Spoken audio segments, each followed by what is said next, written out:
So I'm Mike, and I'm here with the 2026 Genesis, my new favorite car. I'm about to give a in-depth breakdown about the car, but before that, I want to give a quick story on why I chose to even get a 2026 Genesis in the first place. So I actually didn't even know what a Genesis was. I seen them a few times. I always thought that it looked like a Bentley. Like I would always see it, and I'm like, that looks like a Bentley, but it's not a Bentley. So fast forward to earlier this month, the beginning of July, I decided that, well, I've been thinking for a while that I wanted an SUV because I've been a car guy, like 200C. I have a Mercedes-Benz C-Class that I had just got recently. Before that, I had a Malibu. Before that, I had an Impala. So I always been a car guy. My very first car was actually was a SUV, and that was a Suzuki. It was a nice truck too, but ever since then, I only had cars. I never had an SUV. So everybody kept on telling me you should get an SUV. You too tall for a car. You should don't you want more room and blah blah blah. So I thought about it. I'm like, maybe I should get an SUV. So I started looking into SUVs. So originally I wanted to get a Grand Cherokee. The newer one, the white one with the black rims, it just looked so sweet to me. I was gonna get the windows tinted, and I'm like, this looked like a nice car. So, but the first problem with the Grand Cherokee was that I see a lot of people with them all the time. And I'm one of the people like, I don't like to have what everybody else have. Now, certain cars, of course, popular cars people is going to have, like you have a Corvette, the Tesla, of course, you're going to see a lot of them, but always get something a little bit different, or at least make my car different when it comes to the color, or something, or the rims or something like that. So I wanted to get the Grand Cherokee because it looked the nicest to me. So I went to the dealership and that I found a dealership that had one, and he told me that you really want a Grand Cherokee? And then I'm like, yeah. I'm like, what's wrong with a Grand Cherokee? He was like, man, for the price, he was like, I can get you into something way better than that. Like, I think you should take a look at something else I got. And then he was like, like the Grand Cherokees, the Jeeps, they not really that reliable. They not the most reliable car. So I'm like, okay, like let me see what he's talking about. So first he had tried to get me into a Honda. I forgot what it was. Then he was trying to get me into a Toyota um Tomica, I think it's called, that looked like an F-150. He was trying to get me into one of them. So I actually didn't like, I just didn't like the style of them. Like I'm all cool with Toyota and Honda in terms of reliability, but the cars is ugly to me. I'm sorry. I always said that, like, yeah, y'all got the most reliable cars, but y'all got the most ugliest cars too. Like Toyota and Hyundai cars are just ugly to me. Even all of them, even the luxury ones, even the newer ones, like they just don't stand out to me. So I'm like, no, I'm not really into it. So he was like, okay, you must be like more of a luxury brand type of guy. I'm like, no, not really, because I mean, the Grand Cherokee technically is not a luxury car. I just like what I like, and I know when something looks good. And then he was like, are you more of an exterior or interior guy? And I'm like, both, but I prefer actually the exterior because that's the reason why I got the C class over the think I was gonna get the S class. I can't remember which one, but the more popular one because I like how the C class has the tablet in the interior. I prefer that over the dashboard touchscreen. So that was a deal breaker to me. So he was like, okay, so let me show you the Genesis or whatever. And I'm like, Genesis. I'm like, what is that? Then you like, oh, you don't know what a Genesis is? Then I'm like, no. So he showed it to me. I'm like, oh, that's the car that I always see that I think that's a Bentley, but I know it's not a Bentley. He like, yeah, and of course he told me the story of how the people from Bentley, the I guess the designer, now he worked for Genesis. Like Genesis stole him away from Bentley. So you could see, okay, the similarities there because from the logo to the grill, but you could tell them apart obviously from the lights. The Bentley lights and the Genesis lights is different, but headlights is different. So I'm like, oh, okay, I always wondered what this was. So I take a look at it. I'm like, oh wow. I'm like, this is a nice looking car. Like this actually looked nice because it looked like a baby Bentley or a Bentley's little brother. So he showed me the car and then he showed me the interior. And then only the 2026 have the new big touchscreen in on it in the front, the dash board. And I actually prefer that. I know it's been a hit or miss with some people. Some people think it's too big. Um, some people like me like it. I actually like it because I wasn't because he told me like, okay, you can get a 2025 and you can save, probably 10, 15,000. But I didn't like the interior of the 2025. I preferred the 2026. So I ended up getting that. So yeah, that was just my quick story on how I ended up getting the Genesis. Because once he showed it to me, I instantly test drove it. I instantly wanted. The only thing, the one I test drove was black. It didn't have a sunroof. So I'm like, yeah, I really need that panoramic sunroof. So he only had that in the white one. So I'm like, okay, that's what I originally wanted, something white with black rims, even though this one I think got chrome rims. But white cars always look nice with tinted windows. So I'm like, I'll make it work for sure. Now back to the review. So we have the 2026 Genesis. I'm gonna go around it.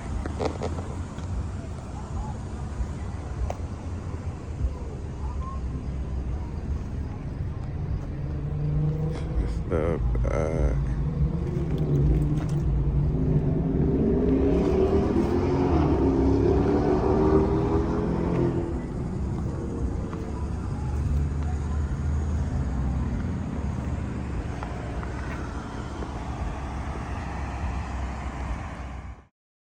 So first, let's talk about some things that I do like about the car. Obviously, first is the exterior. Now let's talk about the features and the interior. So going over the center console, this right here is touchscreen. It controls the heat and the air, and also the car does have heated seats. So this is the heated seats. You can set the level. You could definitely feel it for sure. The AC, and you could set the temperature using this, and then this is the level of how strong you want it to be.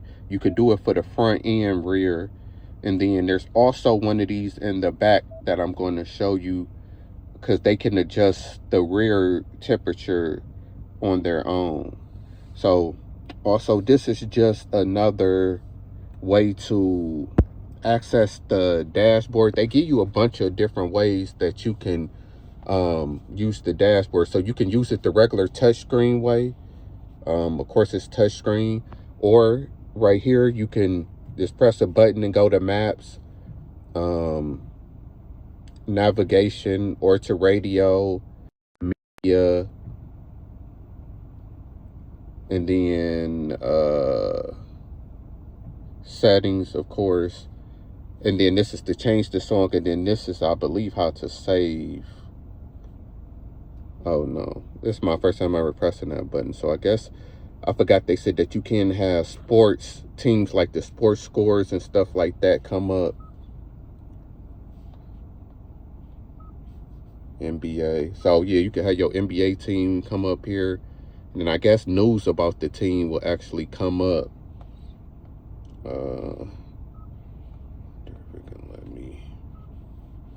I'm gonna put it on there and see. So yeah, that's another cool feature that I have to learn about that I forgot about.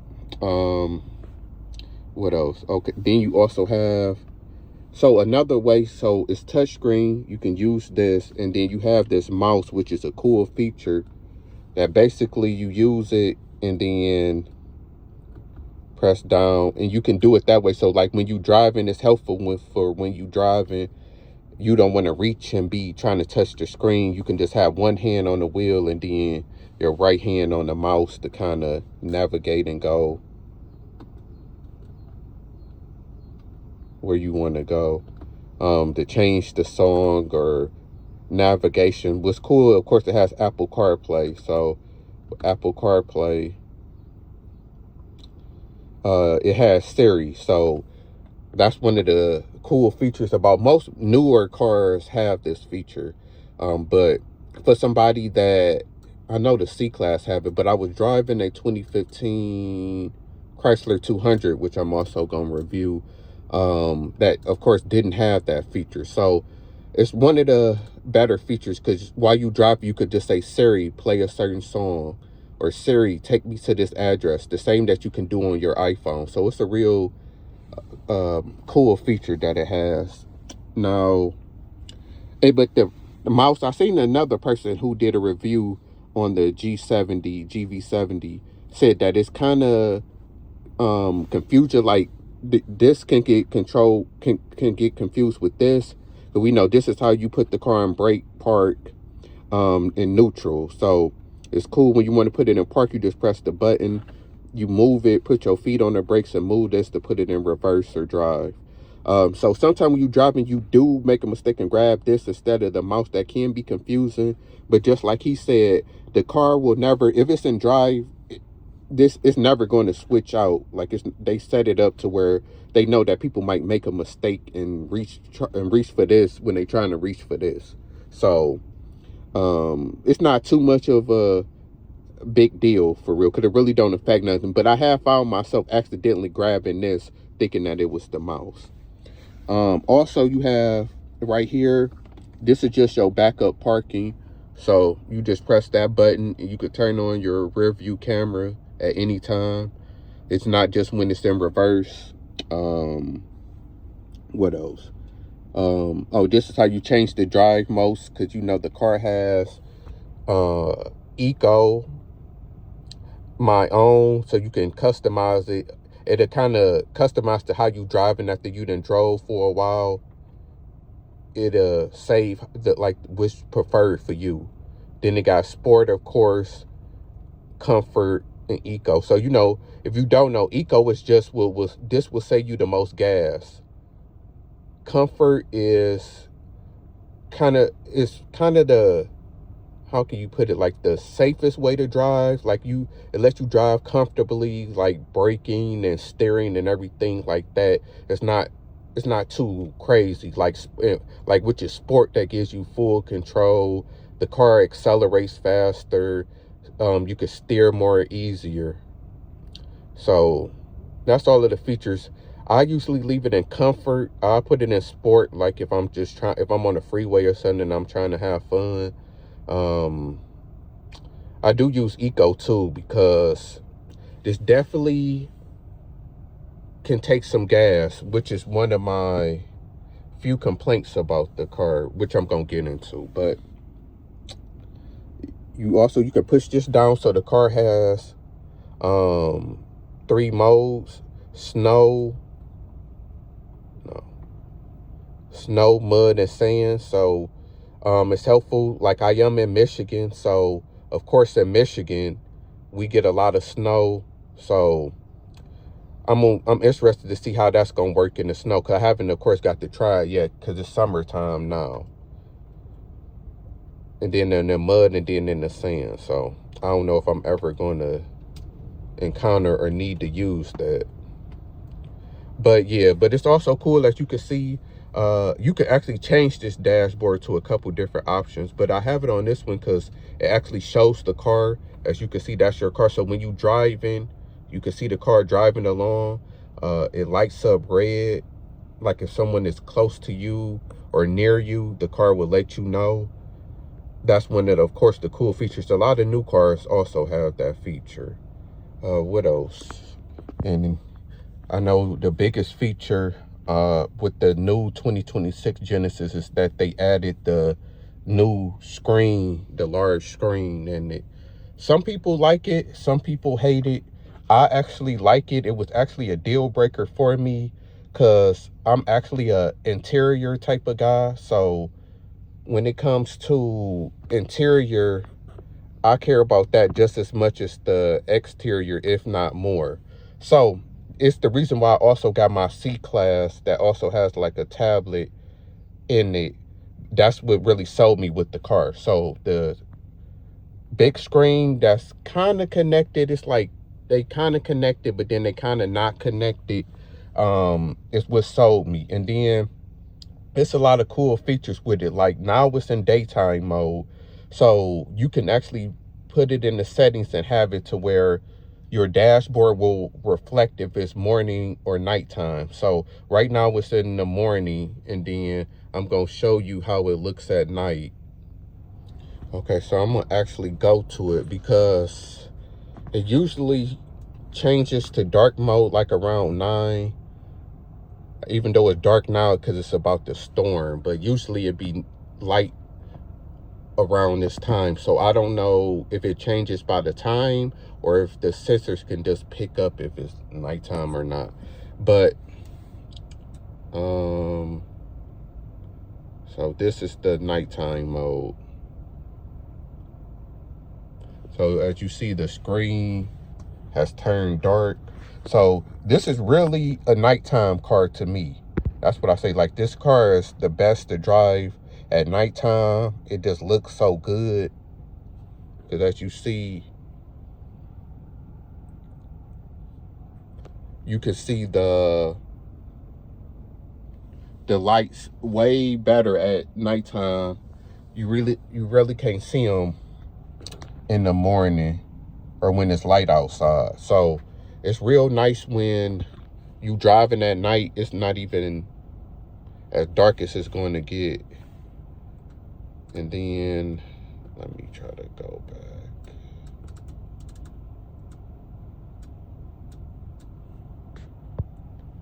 You can actually change the whole look of the dashboard too. Let's see, let's try B.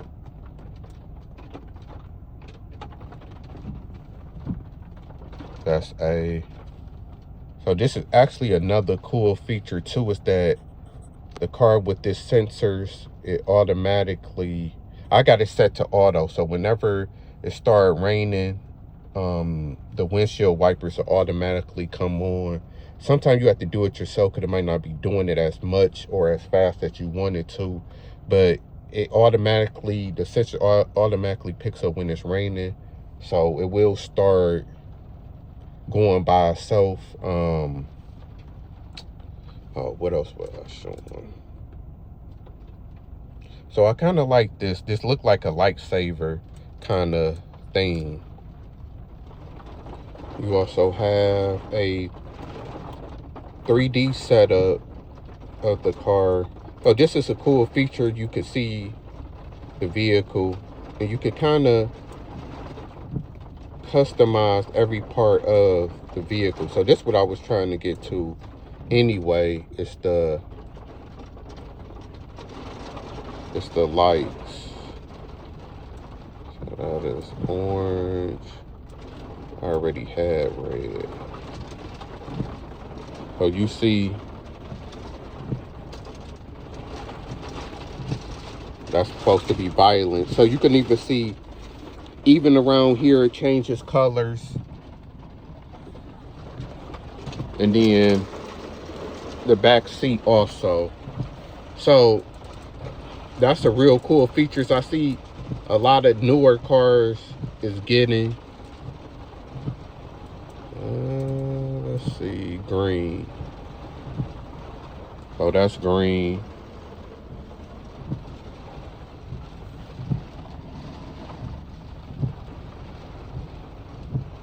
So, you know, that's definitely cool. A good feature at nighttime for sure. This car has a a lot of features. So unlocking the door using the remote key will turn on the puddle or the door handle light and then fold the outside mirror. So the car also has a cool feature whenever you, well, I'm about to show you right. Cool features. When you walk up on the car, as soon as you walk up, and then it unlocks the door. Also, I'm having the key on, so this is the trunk space. The trunk, the trunk, actually, it's a little bit smaller than I would like for an SUV, because like even my Chrysler 200 trunk is bigger than this, but it is okay because you can let the seats down and of course make the trunk bigger, but just by itself it's not that big of a trunk. And then let me see what came in the trunk. So this is the stuff that came with it. This is genuine parts. This is the cargo net that I actually need to put up so stuff can stop moving around. This I believe is the manual. Yeah. And it has like all of the warranties and yeah, the manual, books, the warranty, everything like that. This is the first aid kit that I was talking about that it comes with, which is cool. What else? Hey, this is the actual manual, which I was looking at about what gas it takes, which it does take premium gas. What else? That's about it. Let me see if I can lift this up. What's underneath here? So underneath, it's just a little cool. I guess you can store some stuff here.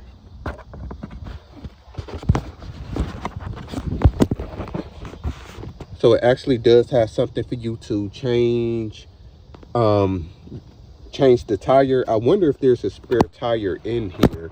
I gotta check. This stuff is heavy. So yeah, it does come with a spare tire. If you lift it up, it is a spare tire underneath there. What is this?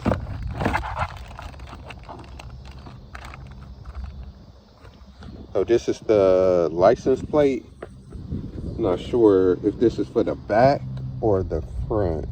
I'm guessing the back. Yeah, it looks like that clips on in the back. Okay, so I put the cargo net up, as you can see. So it was easy. You can just put the hooks right here and give you a point where you hook them, and then you can put all your stuff underneath there. Because I had a problem when you driving, the stuff kind of just moves around everywhere.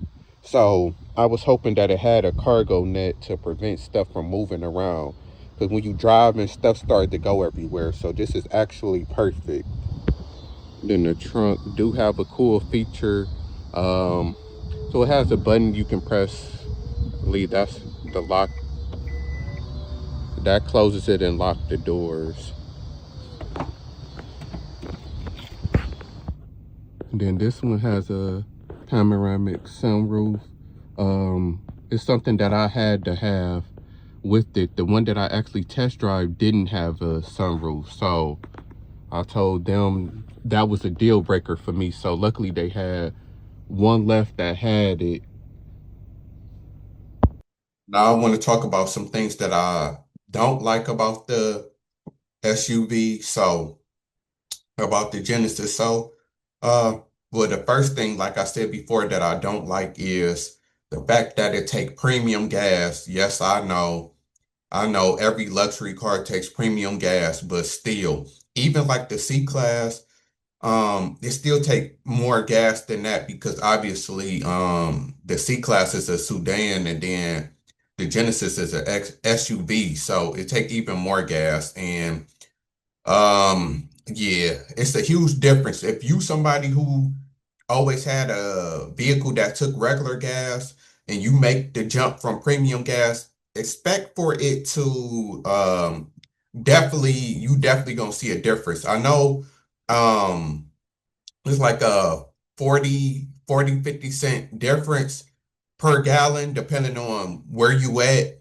But you think, okay, 40, 50 cent ain't nothing, but that's per gallon. So think about that over time. If you get, let's say, 10 gallons, that's a couple extra dollars that you paying. So you gotta think about it like that because people be complaining even when gas go up 20 cent, especially a dollar. If the gas prices went up a dollar right now, everybody would be freaking out and tripping. So think you have to think about that. A 50 cent increase if you used to 40 cent, 50 cent increase if you used to regular gas, it definitely does matter. But I can't really fault the vehicle for that. But like I said, I really love the vehicle, so I'm kind of just nitpicking at little stuff that I don't like about it. Also, another thing that I don't like is that you can't lock the doors while the car is running. So it's supposed to be a safety feature, but it just don't make no sense to me because I'm used to every vehicle I done had, I could leave the car running and lock the door. It is times that it's beneficial. I know people say you shouldn't leave your car running to run into anywhere. Yeah, the gas station maybe, but like let's say that I forgot something in the house and I'm about to pull out the driveway.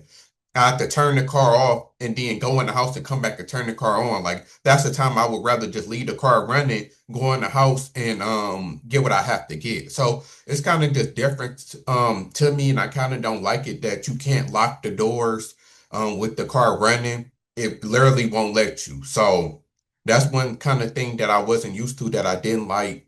Also said the trunk space wasn't as big as I wanted it. Like I wish the trunk was a little bit bigger. What else about the vehicle that I didn't like? Trying to really think. I really can't think of nothing else. Anything else I would be kind of nitpicking for real. So that's why I'm not even gonna try to just come up with something. I love it. I actually like it even more than the Benz. No, I love it. It's definitely the most underrated car. I mean, SUV or car, regardless, Genesis is out there. Cause I showed it to my mom. My mom loved it, and she didn't even know what it was. She was like, I never even seen one of these before. So it's definitely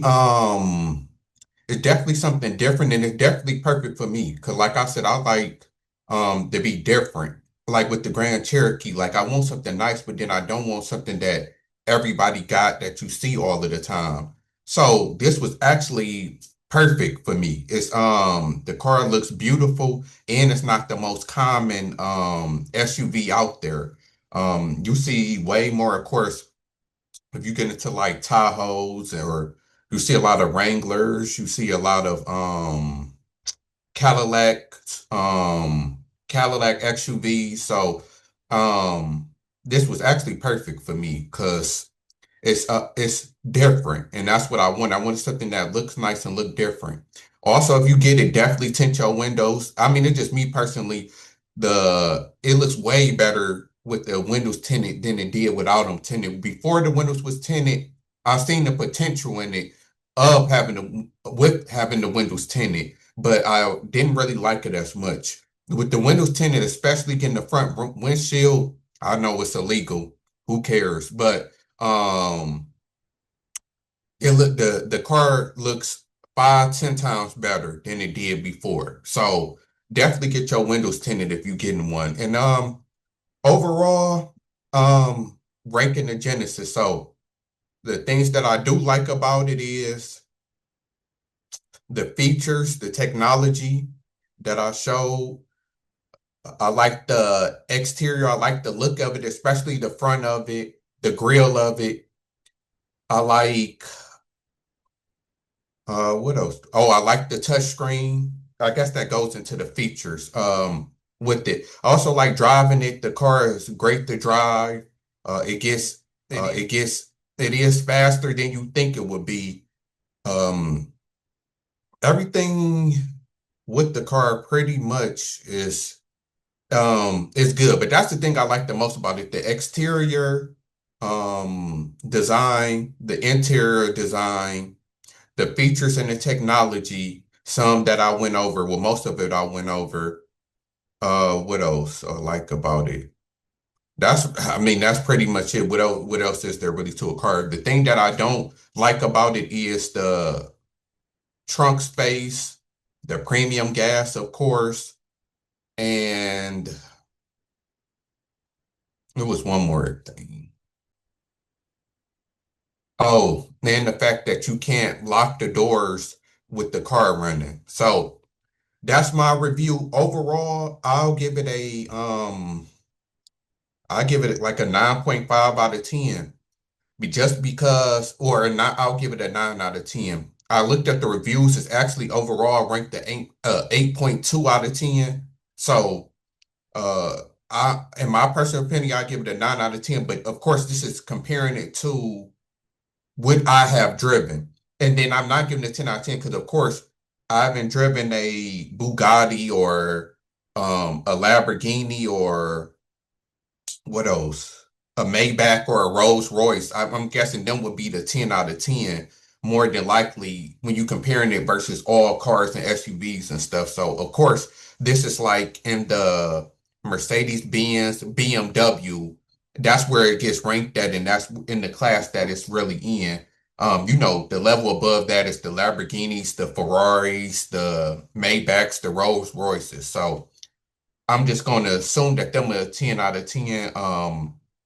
So that might be why I got a 8 out of 10. So out of my personal opinion, of course, it's the best car that I've been driven. So, of course, in that case, it would be a 10 out of 10. But I'm giving it a 9 out of 10 still to factor in. Okay, I do know that there is better vehicles out there because this is just a GV70 also. So they have the GV80 and the GV90 that's supposed to be even better. I actually looked at the GV80 and it's bigger. It's more so luxury. Like the rims look more, a little bit more luxury. Like it's a little bit of a step up in terms of quality. You can tell like it's a little bit above the GV 70, which is supposed to be the GV 80. So it's a little bit bigger. I don't remember the trunk. Maybe the trunk is actually bigger, so maybe that would have erased one of the things from the GV 70. But yeah. So overall, I'm gonna give it a 9 out of 10. It's overall ranked at 8.2 out of 10. Of course, it's a Hyundai, so of course it's real reliable. They have one of the best warranties out there, if you didn't know. So not only do you got something that looks good, you have something that's reliable also. And you can't really beat that. So that's my review of the GV70. I definitely recommend it. Definitely love the car for all ages. This is vehicle that from 20 years old to 80 years old, it works for you and it looks good. So definitely, I definitely highly recommend it. Like, comment, and subscribe, and stay tuned because next up I'm gonna be giving my review of the Mercedes-Benz C-Class. Then I still got the 2015 Chrysler 200. I'm actually going to do the Chevy Equinox RS. My mom has one, a brand new one. She gonna let me review her vehicle. And then I'm thinking about actually getting a Toyota Tomahawk because I never was a big fan of pickup trucks, but I'm thinking about reconsidering. So subscribe and stay tuned for that. I'm out.